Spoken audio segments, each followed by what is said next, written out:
Asbestosis, lung cancer, and mesothelioma began surfacing in the 1950s and 1960s. This was due to the high, long exposures to asbestos during the 1940s after World War II. Asbestos levels during this era were likely to be high with little or no control.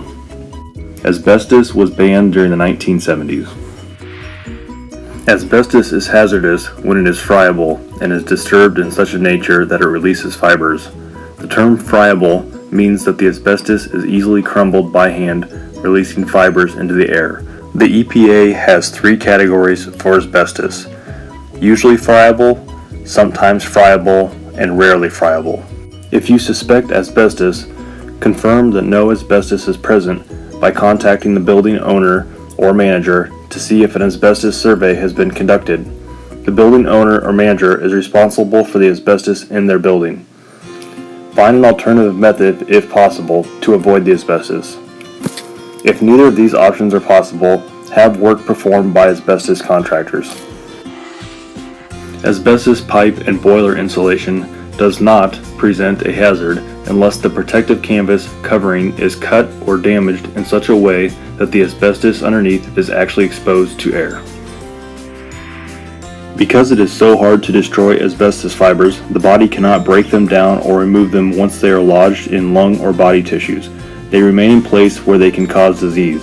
There are 3 primary diseases associated with asbestos: asbestosis, lung cancer, and mesothelioma.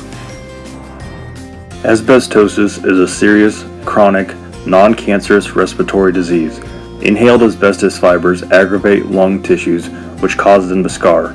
Scar tissue is not able to transfer oxygen, therefore, as scarring increases, lung function decreases. Symptoms of asbestosis include shortness of breath and dry crackling sound in the lungs while inhaling. In its advanced stage, the disease may cause cardiac failure because it is so difficult to breathe. There is no effective treatment for asbestosis, and the disease can cause death. The risk of asbestosis is minimal for those who do not work with asbestos. The disease is rarely caused by neighborhood or family exposure. Typical latency period is approximately 15 to 30 years. Smoking is a major risk factor for disease. When coupled with asbestos exposure, smoking can greatly increase the risk of developing some asbestos-related diseases. It is not a risk factor for mesothelioma. Smoking weakens the lungs, contributing to the negative health effects of asbestos exposure. Smoking alone can cause lung cancer. Asbestos exposure alone can also cause lung cancer. Taken together, asbestos and smoking multiply the risk of lung cancer significantly. Studies confirm that the combination of smoking and asbestos exposure creates a risk of cancer much higher than just adding the risks together. Lung cancer causes the largest number of deaths related to asbestos exposure. The most common symptoms of lung cancer are coughing and a change in breathing.